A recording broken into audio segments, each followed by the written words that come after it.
Saya serahkan kepada Cikgu Sok. Alhamdulillah, kita dah sama terima kasih kepada Tuan Haji Jamil, Imam Jamil yang telah memimpin program kita bacaan Yasin tadi.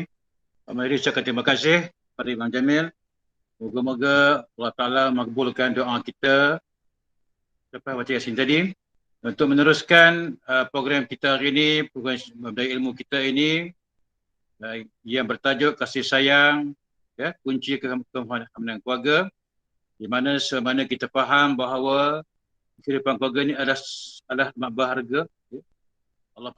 Allah bersumpah Quran, wal as, demi masa, maknanya masa bersama keluarga ini terhad.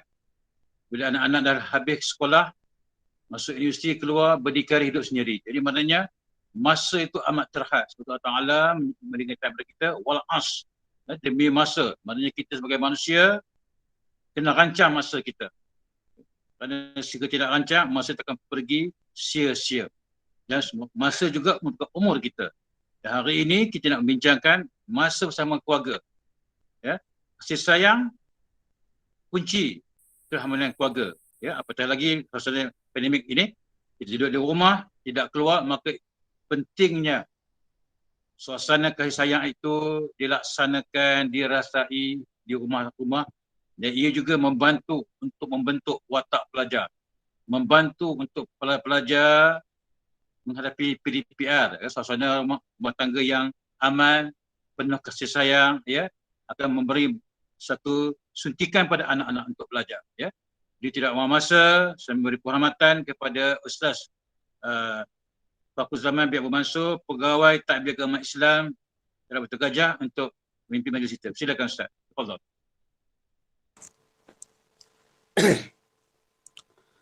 Assalamualaikum warahmatullahi wabarakatuh.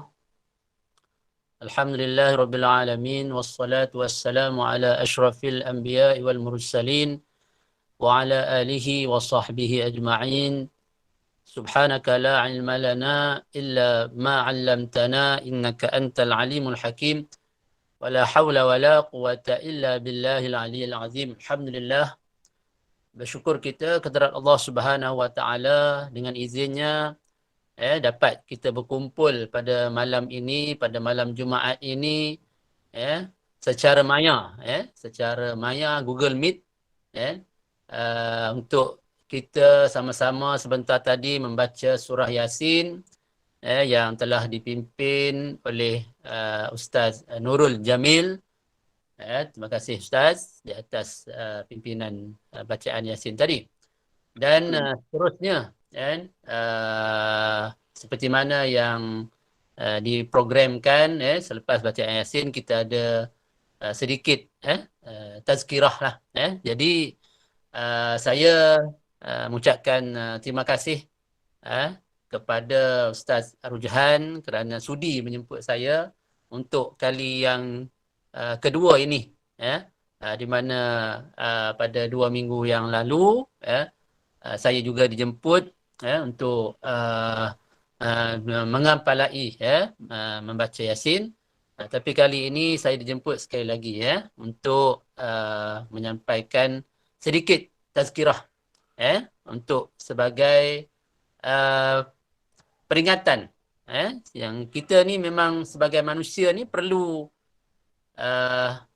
diberi peringatan, kerana kita manusia ni seperti mana yang selalu kita baca dalam surah Al-As itu, semua orang tahu surah Al-As itu, di mana ia bermaksud demi masa, sesungguhnya manusia itu semua dalam kerugian, kecuali mereka yang beramal soleh, dan berpesan-pesan dengan kesabaran dan pesan-pesan. Jadi kena ada saling mengingkati antara satu sama lain. Dan tazkirah ini sebenarnya bukan, keutamaannya bukan untuk orang lain, tapi untuk diri saya sendiri sebenarnya.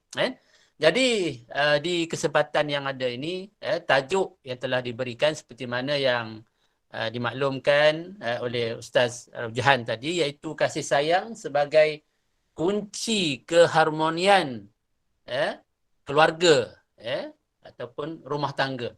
Jadi satu tajuk yang sangat relevan lah pada saya seperti mana yang dinyatakan oleh Ustaz Rujahan tadi, kita dalam tempoh pandemik ini yang telah melalui fasa apa dikatakan fasa kedua pemulihan ini, setelah setahun lebih kita berada dalam pandemik ini. Sebab apa saya kata relevan? Kerana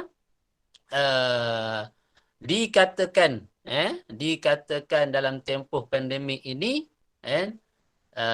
kadar perceraian semakin meningkat. Jadi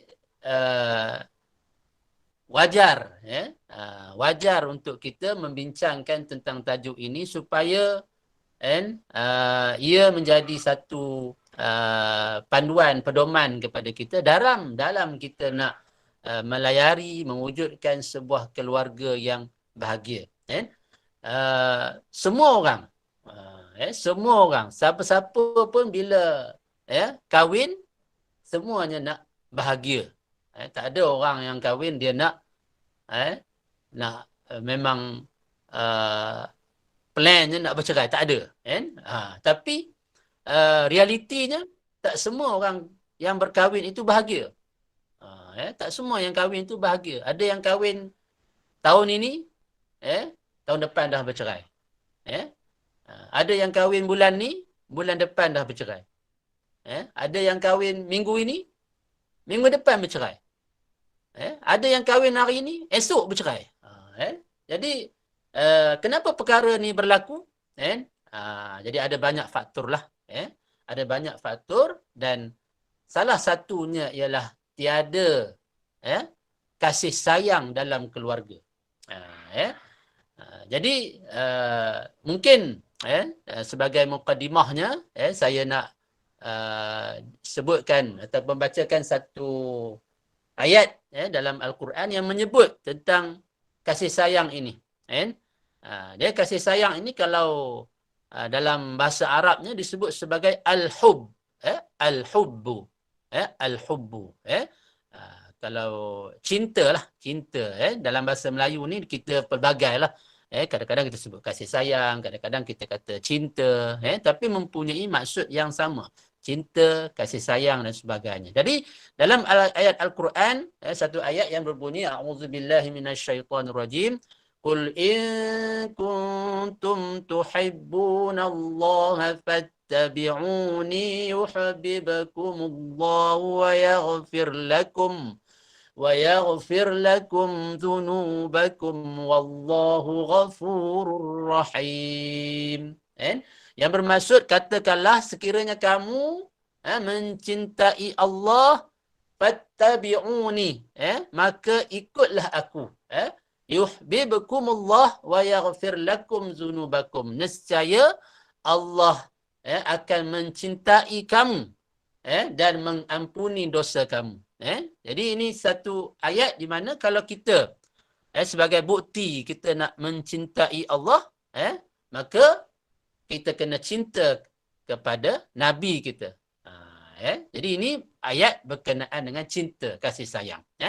Satu ayat yang lain yang berbunyi A'udzubillahi minasyaitonirrajim.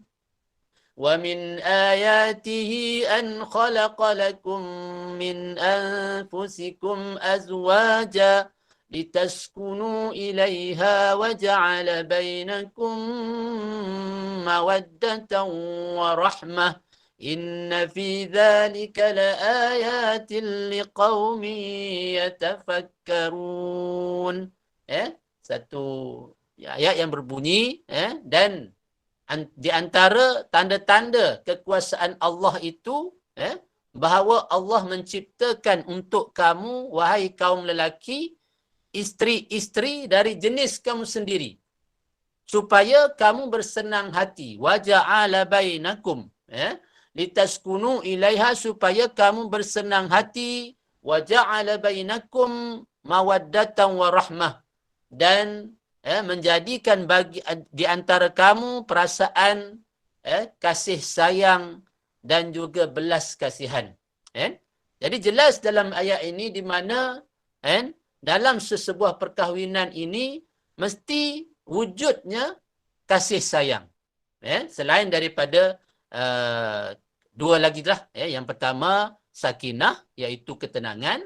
Yang kedua mawaddah, kasih sayang. Dan yang ketiganya rahmah.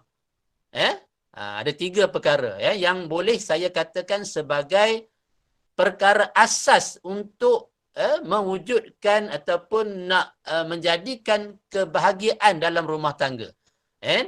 Yang pertama tadi, kena ada ketenangan. Jadi kalau dalam perkahwinan, kalau tak ada ketenangan, memang susahlah. Walaupun rumah besar dan sebagainya, tapi tak ada ketenangan.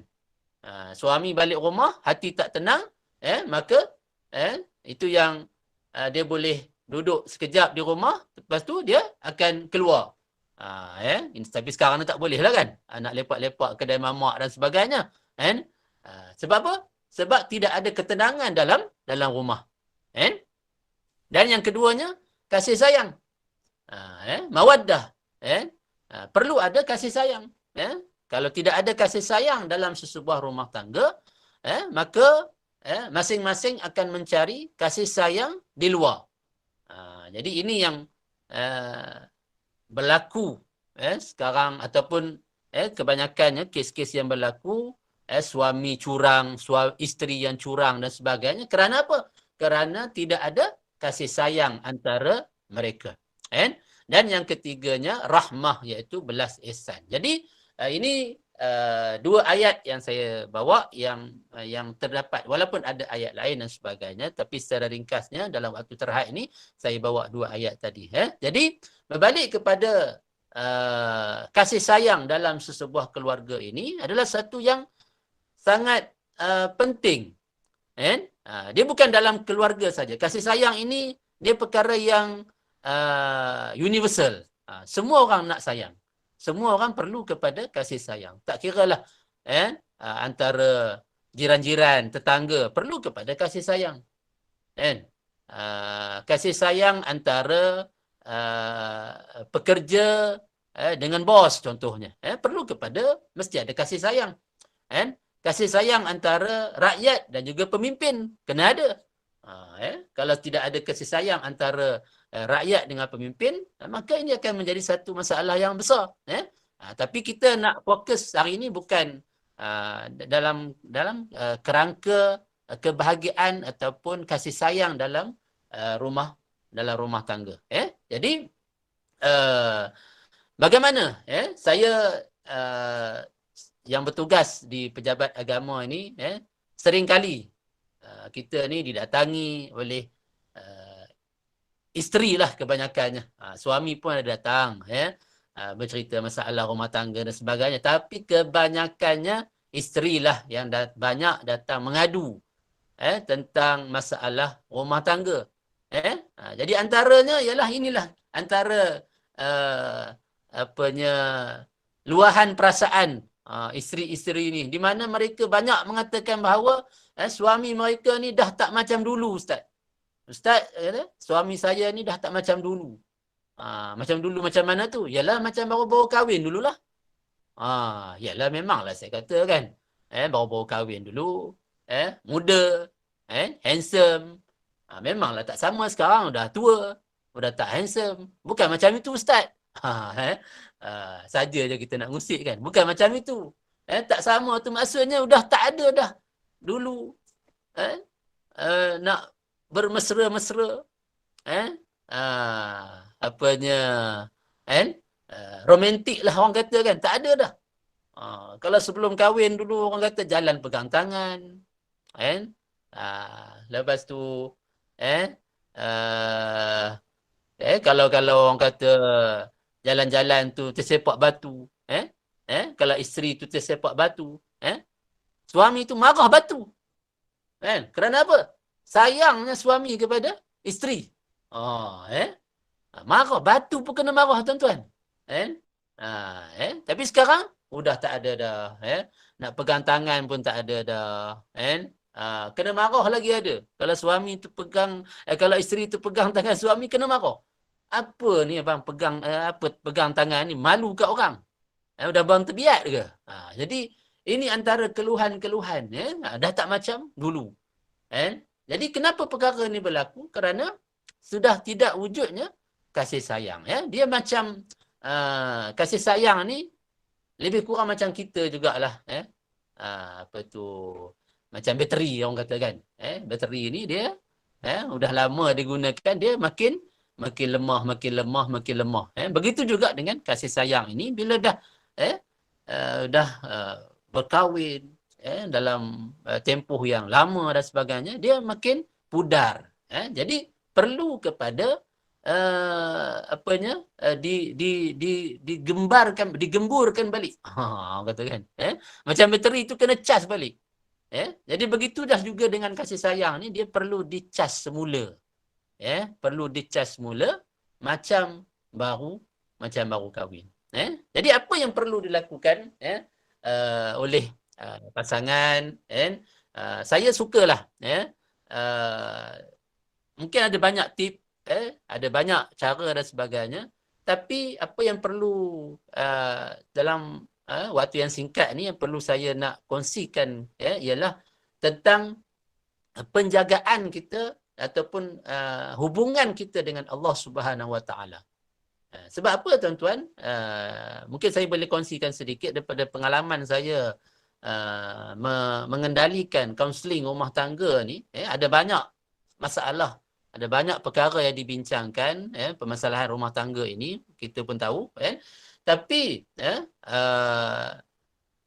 kebanyakan mereka yang ada masalah ni ialah mereka ini, boleh saya katakanlah, boleh saya katakan ialah 95% mereka yang ada masalah rumah tangga ini yang tidak menjaga solat. Sebab dalam sesi kaunseling, kalau saya lah, saya tak tahu orang lain, saya soalan yang saya tak pernah miss ialah saya akan tanya tentang solat. Solat ke tidak? Jadi itu yang saya dapati, bahawa 95% mereka ni adalah yang tidak menjaga solat. Walaupun ada faktor-faktor lain, tapi saya suka mengaitkan dengan perkara ini. Ini mungkin benda yang kita tak nampak. Mungkin kita nampak masalah-masalah lain yang dia cerita. Masalah kewangan, masalah orang ketiga, masalah macam-macam lah. Masalah dalam rumah tangga. Tapi mungkin di sebalik itu, perkara yang mungkin kita tak nampak ialah tentang solat tadi. Sebab apa saya kaitkan dengan solat ini? Kerana bila kita tidak menjaga solat kita, seperti mana kita ketahui bahawa solat ini adalah hubungan kita dengan Allah Subhanahu Wa Taala. Ia adalah hubungan. As-salatu mi'rajun mu'min. Solat ini kita hubungan kita dengan Allah Subhanahu Wa Taala. Bila kita tak solat, bila kita tinggalkan solat, maka maknanya hubungan kita dengan Allah Subhanahu Wa Taala, orang kata dah lost contact. Lost contact. Tak ada hubungan dengan Allah Subhanahu Wa Taala. Bila tidak ada hubungan dengan Allah, maka satu makhluk yang menjadi musuh kita yang kita tak nampak ini, iaitu semua orang tahu kan, setan, syaitan. Setan ni akan mendampingi kita. Bila kita tidak ada hubungan dengan Allah, setan akan masuk line. Line kita dengan Allah tak ada, dah terputus, setan akan masuk line. Bila setan masuk line, inilah yang berlaku, yang di sebalik itu, di sebalik tabir itu, yang kita tak nampak. Jadi setan ni dia akan rosakkan suami, maka berlakulah suami tak bertanggungjawab, contohnya. Setan ni akan rosakkan isteri, berlakulah isteri yang curang, contohnya. Bila anak-anak tak jaga solat, contohnya, maka berlakulah masalah kepada anak. Jadi, ini yang di sebalik itu yang mungkin kita tak nampak. Jadi, bila berkaitan dengan solat ini, mungkin ada hikmahnya lah di sebalik apa yang berlaku dengan COVID ini. Untuk makluman tuan-tuan lah. Oleh kerana sekarang ni bagi pasangan yang nak berkahwin ini, syaratnya kalau sebelum ini mereka kena menghadiri kursus kahwin. Semua tahu yang dalam grup, dalam majlis ini pun ramai yang dah kahwin kan, akan hadir kursus kahwin. Tapi dalam tempoh ini, PKP ini, maka tidak boleh tidak dibenarkan untuk kita menganjurkan kursus kahwin. Jadi masalahnya macam mana kalau orang tu nak kahwin dalam tempoh PKP ni, kursus tak hadir. Mungkin bagi yang dah kursus lama sebelum PKP ni tak apalah. Dia dah hadir kursus. Simple saja. Rukun iman, rukun Islam dan sebagainya. Banyak yang tak boleh nak jawab. Jadi bila tak boleh nak jawab, tak lulus, kena hadir semula, temu dega sehinggalah kita berpuas hati dan dia pun lulus dan dia boleh kahwin. Jadi ini yang realiti, yang secara real, yang depan mata kita. Jadi bagaimana kalau dah mengucap pun tak boleh, baca Fatihah pun tak boleh, sedangkan mereka inilah yang nak mendirikan rumah tangga, nak berkahwin. Mereka akan jadi, kalau dia tu lelaki, dia akan jadi ketua keluarga. Bayangkan tuan-tuan, mereka ini yang akan jadi ketua keluarga, dia akan jadi ibu, jadi ayah, yang tak pandai, tak boleh mengucap, tak boleh baca Fatihah dan sebagainya, dan ada antaranya yang tak solat. Ada antaranya yang tak solat. Yang kadang-kadang solat, kadang-kadang tidak, itu memang banyaklah. Jadi ini antara perkara, keadaan yang berlaku. Bukan sekarang lah tuan-tuan. Mungkin sebelum-sebelum ni pun benda ni banyak berlaku, tapi kita tidak berhadapan secara real. Jadi mungkin ini yang mungkin boleh saya kongsikan dalam waktu yang terhad ini, sekadar apa yang termampulah bagi saya. Jadi saya minta maaf lah kalau ada kekurangan, kesilapan. Minta maaf juga tidak ada apa-apa slide dan sebagainya yang nak ditunjuk kepada yang hadir dalam majlis ini. Jadi itu saja daripada saya. Saya mohon ampun dan maaf anda ada kesilapan. Aqulu qawli hadza wa astaghfirullahal azim. Wassalamualaikum warahmatullahi wabarakatuh. Pihak majlis mengucapkan ribuan terima kasih kepada Ustaz Fakhru Zaman bin Mansur yang telah memberikan kepada kita perkongsian tentang kunci keharmonian rumah tangga. Dan sebagai rumusannya, pertama sekali marilah sama-sama kita merenung ayat Quran yang menjadi kayu pengukur kepada kita dalam kasih sayang keluarga. A'udzubillahi minasyaitonirrajim. Ya ayyuhallazina amanu qu anfusakum wa ahlikum nara. Allah Ta'ala beri ingatan pada kita pengukur kasih sayang kita sebagai seorang ibu bapa pada anak adalah apa? Qu anfusakum wa ahlikum nara. Jaga diri kita dan anak-anak kita daripada siksa api neraka. Maknanya di sini pertama sekali ibu bapa dan anak-anak perlu ada ilmu untuk mengetahui mana yang halal, mana yang haram, mana yang baik, mana yang buruk, mana yang Allah benci, mana yang Allah sayang, supaya kita tak diseksa di akhirat besok. Yang kedua, anak-anak perlulah menjadi anak-anak yang soleh, mentaati perintah ibu bapa. Sebab andai kata anak-anak tidak mentaati perintah ibu bapa, maka kita akan dihisap di hari akhirat besok. Dan yang akhir sekali, anak-anak dan ibu bapa dan masyarakat berperanan untuk memberikan ilmu kepada anak-anak hari ini, didikan dan dorongan supaya tindakan mereka itu tidak menyebabkan mereka diseksa seperti mana yang ayat tadi maknanya kemuncak kepada kasih sayang itu apa dia? Ibu bapa dapat menjaga anak-anak dan guru-guru dapat menjaga anak-anak. Dengan ilmu yang dapat itu, bimbingan kita beri itu, maka membolehkan anak-anak itu menjadi anak yang soleh dan seterusnya menjadi ahli syurga. Sebagaimana kita faham bahawa matlamat akhir kita ialah syurga. Bukan pencen sebagai cikgu. Bukan bukan pencen sebagai fakulti tabir agama, bukan. Apa yang terakhir dalam kita ialah apa? Kita nak ahli syurga. Jadi untuk akhirnya sama-samalah kita doakan supaya perkongsian malam ini dapat meningkatkan keimanan kita. Perkongsian malam ini dapat meningkatkan khusyuk solat kita. Dan perkongsian malam ini juga dapat meringankan diri kita untuk menambah amalannya. Sekali lagi saya ucapkan terima kasih pada Imam Nurul Jamil memimpin Macam Yasin tadi. Terima kasih pada Ustaz Fakhru Zaman yang memimpin program tadi, pengisian ilmu tadi. Dan kepada seluruh setia yang telah berusaha melaksanakan program ini dan kepada semua yang hadir, moga-moga dapat jalan yang sepatutnya. Kita akhirilah majlis kita yang mulia ini dengan sama-sama kita baca tasbih kifarah solat Asr. Subhanakallahumma wa bihamdik asyhadu an la ilaha illa anta. Bismillahirrahmanirrahim. Wal 'asr innal insana lafi khusr illa allazina amanu wa 'amilus shalihat wa tawasaw bil haqqi. Sekian saja. Assalamualaikum warahmatullahi wabarakatuh. Terima kasih. Waalaikumsalam. Terima kasih. Syukran. Syukran. Bos, terima kasih. Ya, Dad. Terima kasih, Dad. Jazakallah.